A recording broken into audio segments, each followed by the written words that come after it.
Esmeralda's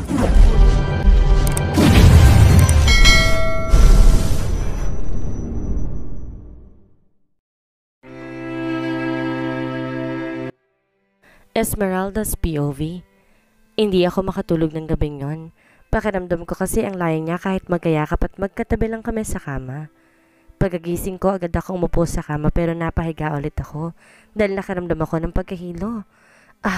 Feeling ko umiikot ang buong paligid ko.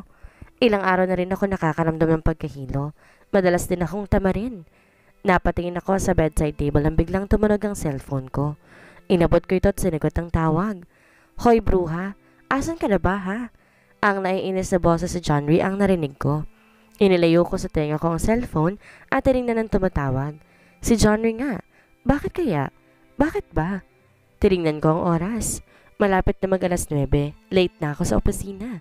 Sana lang di ako kulangin sa oras dahil sa mga absent at sa mga oras na late akong pumapasok. Wala ka bang pasok ngayon? Ay baliw.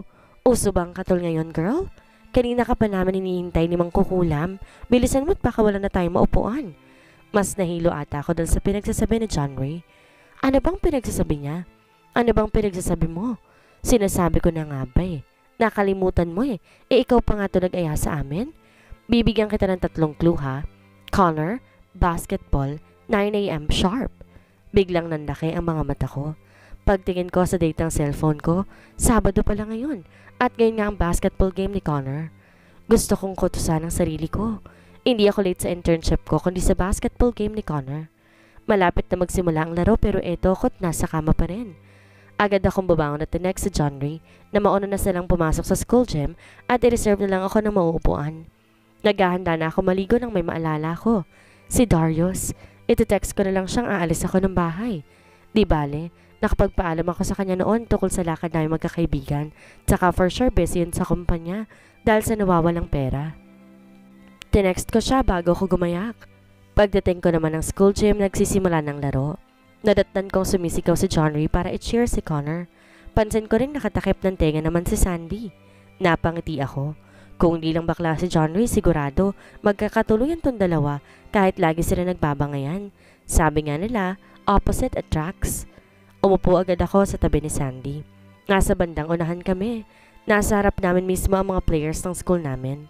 Ba't ngayon ka lang? Nakalimutan mo no? Talong ni Sandy. Tumango ako at ngumiti ng alanganin. Umingos naman ito. Ang ganda ng nahanap ninyong pwesto natin. Komento ko. Nireserve mismo ni Connor kaya nasa likod lang nila tayo. Kaya pala, napabaling kami kay John Ray nang naubo ito. Yan kasi, sigaw pa more bakla. Effort kong effort pag sigaw eh, no? Ingos na Sandy. Uminom muna si Johnny ng tubig. Para naman kasi, natatalo na si Fafa Connor.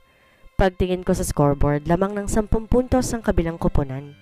Pagtingin ko kay Connor, parang dito nagko-concentrate sa laro. Pansin kong kanina pa walang ganang maglaro si Connor. Komento ni Sandy kahit napatingin ako saglit sa kanya, tsaka tinuon ulit ang atensyon kay Connor. Inihingal na ito kahit na first quarter pa lamang ng laro. Hindi kaya may sakit siya kaya wala siyang gana? Ani ko. Hindi kasi niya nakita kanina ang inspirasyon niya bago magsimula yung laro.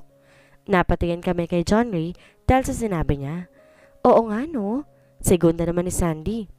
Ngumiti na makahuligan ang dalawa, sabay tingin sa akin. Pinanliitan ko naman sila ng mga mata. Parang ewan talagang dalawang to. Sasabihin na naman kasi nila na may gusto sa akin si Connor. Hay, kung alam lang nila na may asawa na ako. Tsaka kung sabihin ko man sa kanila na may asawa na ako, tsaka hindi sila maniniwala dahil wala naman akong suot na singsing. Nasa na kayang wedding ring ko? I am sure na kay Darius yon. Pero bakit di pa niya ibinabalik ulit sa akin?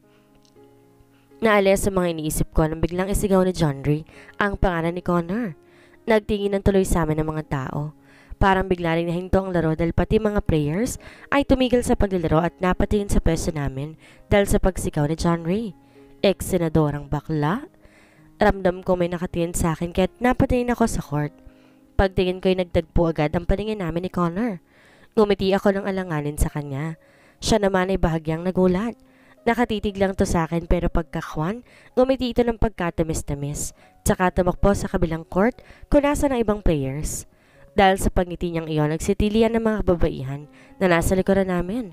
Pati si John Ray nakikisabay sa mga tumitili. Napatingin ako kay Sandy nang sikuhin niya ako ng mahina sa tagiliran. Binigyan niya ako ng makahalugang ngiti. Ay, ewan. 97-79 naging final score pagkatapos ng game. Panalo si Connor. Pagkatapos ng game, marami ng mga nanonood ang bumaba mula sa mga bleachers para pumunta sa loob ng court at bumati at magpapicture sa mga players. Nanatili naman kaming nakatayo sa tapat ng inupuan namin. Ano, tara na? Gusto ko nang kumain, nakakagutom? Si Sandy. Hindi man ba natin babatiin si Papa Connor? Si John Ray. Iminuwestra ni Sandy ang kamay niya sa mga nagkukumpulang tao. Eh di makipagsiksikan ka, go! Push mo yan. Hihintayin ka na lang namin ni Esmeralda dito. Napanguso naman si John Ray na agad naman tinampal ni Sandy. Aray! Reklamo ni John Ray. Eh sa masagwang tignan eh. Kadiri, may pangusong-uso ka pang nalalaman, ano ka bata? Sandy, sa paki mo bang mangkukulam ka?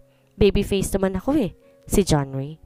Bigla na lang ako napaatras na magsimulang magbangayan ang dalawa. Pinagigitnaan kasi nila ako eh. Babyface, wow ha? Baby damulag ka mo. Si Sandy. Mangkukulam. Si John Ray. Tikbalang ka naman. Si Sandy. Hoy babae, saan ka naman nakakita na magandang tikbalang? Wala. Pero pangit na tikbalang nakakita na ako. Ikaw. Si Sandy. Napagdesisyonan ko ng iwan ng dalawa at mauna nang lumabas ng gym. Bahala na sila. Kahit naman kasi magbayan ng dalawang yon, magsasabay din ng mga yon pa uwi. Naglalakad na ako sa may hallway nang may humawak sa braso ko, sanhi para mapahinto ako sa paglalakad. Pagharap ko, nakangiting mukha ni Connor ang bumungad sa akin. Napatingin ako sa kamay niyang kahawak sa braso ko, kaya inalis niyang pagkakahawak doon. Pagtingin ko ulit sa kanya, hindi na ito makatingin pandiretso sa akin. Napapakamot pa to sa batok niya. Hi. Umpisa nito. Pwede ba tayo mag-usap? Nakatingin lang ako sa kanya. Napatingin to sa mga taong nagdaraan din sa may hallway. Just the two of us. Napadpad kami sa may school garden sa likod ng business ad building. Nakatayo kami sa lilim ng malaking puno. Pansin kong hindi siya mapakali. Panay din ang pagbuntong hininga nito. What's with him? Ngayon ko lang nakita si Connor na nagkakaganito. Para siyang kinakabahan na nasi CR. Bigla ko natawa dahil sa naisip ko kaya napatingin siya sa akin. Hindi ko naisip na mukha kang nasa CR. Saad ko habang may kumakawang munting tawa sa akin. Ha? Naguguluhang tanong nito. Umiling ako. Wala. Huwag mo nalang pansinin yung sinabi ko. Sumandal ako sa punot saka bumaling sa kanya. Congrats nga pala Mr. MVP. Bati ko na may kasamang nakakalokong ngiti. Bigla naman siyang namula. Hindi ko napigilan ang sarili kong hawakan ang namumula niyang mukha. Ewan ko pero parang may sariling isip ang kamay ko at bigla na lang itong hinahawakan ng kaliwang pisngi ni Connor. Ang cute kasi niya habang namumula. Napatingin ako sa mga mata niya nang hawakan niyang kamay kong nakahawak sa pisngi niya. Napatingin ako sa mga kamay namin at saka bumalik ang tingin ko sa mga mata niya. May mga sari-saring emosyon akong nakikita sa kanya. Hindi ko lang masabi kung ano mga yun. Buwaba ang tingin nito sa mga labi ko. Napalunok ito. Ilang sandali lang siya nang kusang bumitaw sa kamay ko. Lumayo din to ng kaunti sa akin. Sayang gusto ko pa sana siyang titigan. Esmeralda, I have something to tell you. Anito? Ano yun? Ilang segundo tong tumitig sa mga mata ko bago nagsalita. A confession. Nanatili ako nakatingin sa kanya at ganoon din siya sa akin. Ramdam ko ang lamig ng hangin dito sa school garden dahil sa katahimikang namumutawi sa aming dalawa. Umiwas ito ng tingin at napakagatlabi. I just want to confess to you about my feelings, he said looking straight in my eyes. Bigla akong natulos. Napakapit sa puno na siyang sinasandalan ko naman kanina. Gusto ko magsalita pero hindi maibuka ng bibig ko. Shit, he is like a friend to me. Nothing more, nothing less. Esmeralda Garcia, I like you, he confessed. Kahit inaasahan ko nang yun ang sasabihin niya, hindi ko pa rin maiwasang mabigla. Hindi ko alam kung anong dapat kong gawin o sabihin. Ito kasi ang unang beses na may nagtapat sa akin at si Connor pa. Napayuko ako. Humakbang siya palapit sa akin, pero umiling ako. Kaya huminto siya at nanatili sa kinatatayuan niya. May namumuo ng luha sa mga mata ko. I don't want to hurt him but I have to. Si Connor ang unang pinagsabihan ko tungkol sa status ko sa buhay. I took at his brown eyes. I'm sorry. His shoulders fell. Those words that I've said is enough for him to know my answer to his confession. Pinilit niyang umiti sa akin pero alam ko, nasasaktan siya. Sinaktan ko siya. Kung mas nauna lang siguro siyang nakilala kaysa kay Darius, bakit hindi? Connor is a good man, a perfect boyfriend and a husband material. He is smiling but deep inside, he is hurting. Hanggang sa may nakatakas na luha sa kanyang mga mata. Tumingala siya at tumingin sa naglalaki ang puno sa garden para hindi na tumulo pa ang kanyang mga luha. Bakit? Bakit di siya nagtatanong kung bakit? Unti-unti akong makbang palapit sa kanya. Then I hugged him. I'm sorry but I cannot like you back. Because of him, right? He asked from nowhere. Kumalas ako sa pagkakayakap sa kanya. Tinignan siya na may nagtatakang tingin. Anong ibig mong sabihin? I actually overheard you with Mr. Montemayor in the school's office. So, you're his wife? You're married to him? He asked, confirming. Tumango ako. Ikinasal kami 3 years ago. Kumulot ang noo niya. I don't understand. If you two are married, then what's this circling news all about? This time ako naman ang napakunot noo. Napatitig siya sa akin. No, it can't be. Namali lang siguro ako ng dinig. Umiling-iling pa ito. Curiosity ate me. Ano ba yon? Well, hindi naman ako sure pero the other day I heard my uncle talking to someone in the phone about marriage with your husband, Darius Montemayor. I feel numb suddenly. Sinong ipapakasal nila kay Darius? My cousin, Jade Cordon. Bigla ako nanginig. Hey, I'm not sure, okay? Maybe I just misheard him. Sana nga. Sana nga ganun. But I'm feeling the opposite feeling. Bakit feeling ko may mali? But I know it's impossible because my cousin is already... Kailangan ko nang umalis. Paalam ko. Hahakbang na sana ako paalis pero pinigilan niya ako. Are you okay? Nag-aalala lang tanong niya. Ngumiti ako ng mapait. Di ba dapat ako magtanong sa kanya ng ganon? Pero hindi na kailangan dahil obvious naman na ang sagot. Oo naman. I lied. Hindi ako okay. That's a relief. He said and smiled. So, friends? Talong niya sabay lahad ng kamay niya. This time I smiled at him. A real one. Friends. Nagbuga siya ng marahas na hangin. I can't believe it. It just got dumb today. Ngumiti ito sa akin na nakakaloko. It's a first, so better keep it a secret between us. Anito sabay tawa. Oo naman, Mr. MVP. Then I smacked him in the arms. Mauna na akong umalis, tsaka nang pa-blowout mo. I waved at him, then ran through the school's main gate. Ewan ko ba pero may parte sa akin na nagsasabing umuwi ako ng bahay, kaya ginawa ko. Isang hindi pamilya na kotse ang nadatnan ko sa may driveway ng bahay. When I entered the house, silence filled my ears. Wala ni isa ako nakitang kasambahay. Wala rin si Nay Martha sa may kusina. Pumanhik ako ng hagdan at takmong papasok na sa kwarto namin mag-asawa nang may marinig akong kalabog mula sa kalapit na kwarto. Sa mini office si Darius dito sa bahay. Dahan-dahan ako naglakad papalapit ng kwarto para hindi ako makalikha ng kahit anong ingay. Nakaawang ng kaunti ang pinto kaya nakita ko kung sino nag-uusap sa loob na ikinagulat ko. Darius and his grandfather are talking. Tungkol siguro sa kinakaharap na problema ng kumpanya. Mga alis na ako na mapatigil ako sa narinig ko. I am not divorcing my wife. Shit! Darius said in a firm voice. Sumandal ako sa may pader. May nagtutulak kasi sa akin na dapat kong marinig ang anumang pag-uusapan nila. Don't damn it me, young man. Napayo ko si Darius at tumingin ng paumanhin sa lolo niya. Of course you won't do that to Esmeralda because in the first place you two are not married. Biglang bumilis ang tibok ng puso ko kaya napahawak ako sa bandang gitna ng dibdib ko. Napaawang ang labi ko and unconsciously my tears started rolling down. We're not married? So ano, peke ang kasal namin? What do you mean, Law? Your marriage contract is not registered, so basically, you two are not married. What? Naguguluhang tanong ni Darius. What's with that reaction? Di ba dapat magsaya ka sa nalaman mo? In the first place, hindi mo naman gustong makasal, hindi ba? Yes, I am against the marriage, but you forced me into it. I want my freedom to choose to marry who I love, but you took it away from me, just because you met some random woman who saves you? Me in exchange of her heroic action. Then now what? Then the destiny is on your side, grandson. You don't have to force yourself from your marriage to Esmeralda. Enough. I had enough. Tinakpan ko ng dalawang tenga ko. I want to scream but all I can do is to scream inside my mind. Naninikip din ang dibdib ko at anytime baka bigla na lang akong mawala ng malay. Nanlalabo ng mata ko dahil sa mga luha na naglalabasan sa mga mata ko. My body is trembling. Feeling ko'y bigla ko ng lambot sa mga narinig ko. Not minding the sound that I'll make, I run as fast as I could hanggang sa makalabas ako ng subdivision.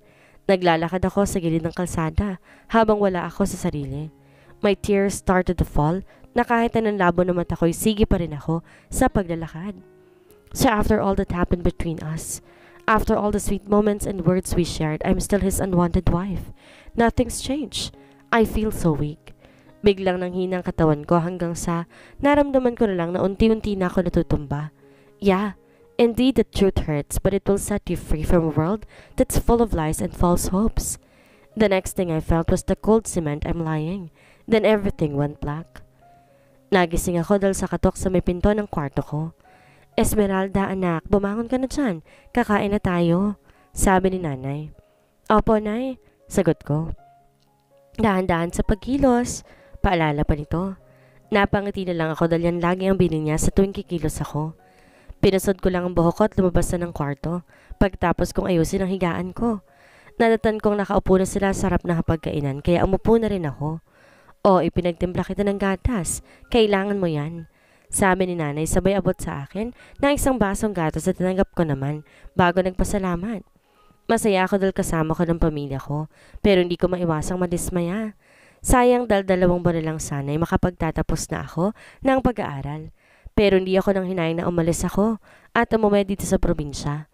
Dahil wala akong lugar doon at dito ako nabibilang sa pili ng mga tao na tunay na nagmamahal sa akin. Ang aking pamilya, ang aking simpleng pamumuhay dito sa probinsya namin. Kung may gusto kang kainin, sabihin mo lang sa amin ng nanay mo. Bilin pa ni tatay. Opo, tay. Sa totoo lang, marami akong gustong kainin pero nagpipigil lamang ako. Ayoko kasing abalahin pa sila. Gusto kong ako na bumili sa palengke pero ayaw naman nila akong payagan at baka mapana daw ako maselan pa naman ang kondisyon ko. Pagkatapos namin kumain, nag-alok akong ako na maghuhugas ng pinagkainan pero sermon ang inabot ko kay nanay. Kaya napagpasyan ko na lang maglakad-lakad hanggang sa mapadpad ako sa silong ng puno ng mangga. Umupo ako sa upuang gawa sa kawayan, nasa silong ng puno. Huminga ako ng malalim. Ang presko talaga ng hangin dito sa probinsya. Hindi kagaya sa lungsod na mausok. It's been 3 months since then. Pagmulat ko ng aking mga matay, nasa isang puting kwarto na ako. May nagmagandang loob na itakbo ako sa ospital nang mahimatay ako sa gilid ng kalsada. Nanatili ako ng 2 araw sa ospital hanggang sa napagdesisyonan kong umuwi ng probinsya. Sa lugar ko saan ako'y pinanganak at lumaki. Wala naman na kasing dahilan para bumalik pa ako sa mansyon ng mga Montemayor. Wala akong karapatang bumalik at manirahan pa doon. Wala akong karapatang manatili sa tabi niya. Napangiti ako na mapait habang nakatingala sa mga dahon at bunga ng puno ng mangga. Hindi ko na nakuha pa mga naiwang gamit ko doon. Umuwi ako ng probinsya na tayong isang sling bag lang ang dala. Kung anong suot ko nung nanood kami ng basketball game, yun din ang suot ko pag uwi. Itinapon na siguro nila ang mga gamit ko. Mula noon wala na akong balita tungkol sa kanila. Tinapon ko kasi sa may bus terminal ang SIM card ko at ang kapatid ko nang gumagamit ng cellphone ko. I cut all the strings that I have connected with them dahil gusto ko magsimula ulit. Nanghihinayang lang ako dahil hindi ko na magpaalam sa mga kaibigan ko. Sigurado minumura na ako ni Johnny at Sandy. Ilang minuto rin akong nagtagal sa lilim ng puno ng mangga bago ko napagdesisyon ng umuwi na. Nadatan kong naglilinis sa may kusina ng bahay si nanay. Di ko maiwasang magalit sa sarili ko. Kung sana lang. Marami akong panghihinayang lalo na sa pag-aaral ko. Di na kasi ito natapos dahil umuwi ako dito sa probinsya. 3 buwan ang nakakalipas at sigurado magtatapos ng mga batchmates ko ngayong buwan na ito. Napabuntong hininga ko. Nalapitan ko si nanay. Niyakap mula sa likod kaya napahintuto sa ginagawa. Hinawakan niyang braso kong nakayakap sa bewang niya. At ng mga sandaling iyon, bigla na lang akong naiyak. Bakit ka ba umiiyak? May masakit ba sa'yo? Nag-aalala lang tanong nito. Umiling ako. Sorry po. Biglang natigilan si nanay. Mas sumigpit pang pagkakayakap sa kanya. Sorry po sa lahat, ma. Sinira ko pong pangarap ninyo sa akin para ni tatay na makapagtapos ng pag-aaral. Sorry po dahil hindi ko na matutupad ang pangako ko na ako po mag-aahon sa inyo sa hirap. Sorry po talaga. Mas lalo ko naiyak. Kinalas ni nanay ang mga braso ko na kayakap sa kanyang bewang at pinaharap niya ako sa kanya. Esmeralda anak, makinig ka. Nito habang pinupunasan ng mga luha ko sa pisngi. Oo, aaminin ko, nagalit ako at nagtampo. Kami sa'yo ng tatay mo. Pero nandiyan na yan eh. Nangyari na. Basta't lagi mong tatandaan, nandito lang kaming pamilya mo. Hindi ka namin iiwan. Irerespeto namin ng tatay mo kung ayaw mong sabihin sa amin ang pangalan ng ama na maging unang apo namin. Sabay himas ito na may kalakihan ko ng tiyan. Maghihintay kami hanggang sa maging handa ka ng alalahanin ang nangyari sa'yo. Nandito lang kami para makinig sa'yo. Lagi mong tatandaan ha? Tumango-tango ako. Laking pasasalamat ko dahil sila naging pamilya ko. Mahal na mahal ko sila. Ala, tama ng drama. Baka makasama pa sa magiging apo namin. May gusto ka bang kainin? Gusto ko pong kumain ng mangga. Nakatungong sagot ko. Bigla kasi ako naglaway kanina nung nasa lilim ako ng puno ng mangga. Natawa na mahina si nanay. Sige, sasabihin ko ang tatay mo na kuhanan ka ng mangga ha? Ang mabuti pa maligo ka muna. Mainit pa naman ang panahon ngayon. May nasalok ng tubig sa may banyo. Dahan-dahan lang sa pagkilos at baka kumapano ka. Agad naman akong tumalima. Pagkatapos ko maligo at magbihis, handa na rin ang aking mangga. Nabalatan at nahiwa na rin to. Magana akong kumain kahit maasim pa ito. Ganito siguro talaga pag buntis. Maaga akong gumising para makapaglakad-lakad sa labas. Parang exercise ko na rin to tuwing umaga kapag maaga ako nagigising. Madalas kasi tanghali na ako magising. Pabalik na ako ng bahay nang may matanaw akong kotse na nakaparada sa tapat ng bahay namin. Kaya napahinto ako. Hindi pamilyar sa akin ang kotse. Ate, may naghahanap sa'yo sa bahay galing Maynila. Salubong sa akin ng kapatid ko. Bigla ako napanunok at tataod sa natatayuan ko. Pagkapasok ko sa bahay, nanlaki ang mata ko pagkakita sa taong nakaupo sa upuan namin sa sala. Habang umiinom ng tubig sa babasaging baso, natoon ang tingin ko sa kaliwang kamay niya na nakahawak sa baso, lalo na sa palasing-singan niya. Nakasuot siya ng mamahaling wedding ring. Napangiti ako na mapait. Esmeralda? Sambit nito sa pangalan ko pagkakita sa akin. Inilapag ang baso sa kaharap na mesa at dahan-dahang tumayo. Pagkatayo niya at saka ko nang nakita na may umbok ng tiyan. Medyo malaki na ito at sa palagay ko ay 5 buwan na. Nginitian ko siya ng tipid.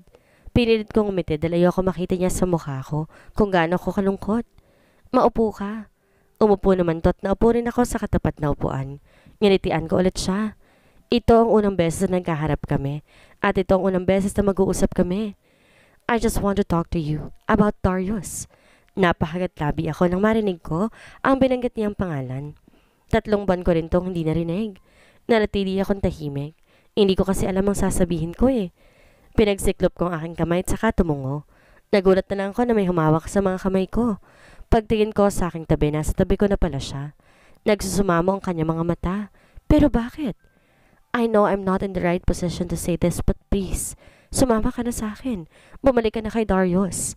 Mas sumigpit ang pagkakahawak nito sa mga kamay ko. Naguguluhang napatingin ako sa kanya. Bakit pa? Para ano? Napakunot noo siya. What do you mean? Of course you have to return to him because he is your husband. You two are family. Umiling ako at di malayan. Isa-isa nang tumatakas sa mga luha ko mula sa mga mata ko. Mali ka. Hindi ko siya asawa. Peke lang kasal namin. Natigilan to. What? Huminga ako ng malalim. 3 months ago, narinig ko silang nag-uusap ang lolo niya. Peke ang kasal namin at gusto nilang pakasal kayo sa isa't isa. Paliwanag ko. Umawang ang mga labi niya. The heck? That's absurd. Umiling-iling ako. Patuloy pa rin ang pagturo ng mga luha ko. Hindi ako po pwede magkamali. Marinaw sa akin ang mga nadinig ko. Ngumiti ako na mapait. Peke ang kasal namin at pabor yun kay Darius dahil napilitan lang naman siyang magpakasal sa akin. I don't understand. You see, I am married already 5 months ago. Kaya ako sinasabi mong bala kami ipakasal ni Darius 3 months ago. That's impossible. Natigilan to. Yeah, right. Walang may alam na kasal na ako. Nitong nakalipas sa buwan lang din nalaman ng mga kaibigan ko. Hindi kayo ni Darius? Pagaktong tumawa. Honestly, I loved your husband. He is my first love. Pero hanggang kaibigan lang talagang turing niya sa akin. And about my marriage? Ngumiti to ng mapait. It's a marriage for convenience. Wala nakakaalam until recently. Civil lang din ang kasal namin. Ngumiti to ng pagkatamis-tamis. But you know what? As time goes by, natutuhan ko siyang mahalin. Ilang buwan pagkatapos ng kasal namin and now, he is my everything. Hindi ko kakayanin kapag iniwan niya ako. Pareha siguro kami ng dinanas si Darius. Ngumiti ito sa akin. At first, against kami sa marriage. Pero paglipas ng panahon, natutunan naming tanggapin ang unwanted marriage hanggang sa punto na nakasara rin na sa marriage na yun ang kaligayahan namin. Esmeralda, believe me, Darius loves you and you are his happiness. And he deserves to know about the little fella here. Sabay haplos niya ng tiyan ko. Niyakap ko si Jade at nagtagal pa siya para makipagkamustahan. I never talked to her before. Ito ang unang beses na nag-usap kami. Hindi ko akalaing magkakasundo kami sa anumang bagay. Nagtagal ang usapan namin tungkol sa pagbubuntis. Kumaway ako habang papaalis ang sasakyan nila. Sinundo na kasi ng asawa niya si Jade kaya di na kami nakapagkwentuhan pa ng mas matagal. Tinanong ko siya kung paano niya ako nahanap. Tililungan daw siya ng asawa niya at sinabi rin niya na hindi alam ni Darius na alam niya kung nasan ako. Masaya ako makitang masaya na sa buhay niya si Jade. She deserves it. Papasok na sana ako sa loob ng bahay nang mahagip ng paningin ko isang pamilya na kotse na nakaparada sa lilim ng puno malapit sa bahay namin. Biglang bumilis ang tibok ng puso ko pagkakita ko sa taong nakasandal doon. Napasinghap ako nang tanggalin niya ang suot-suot niyang aviator. Darius?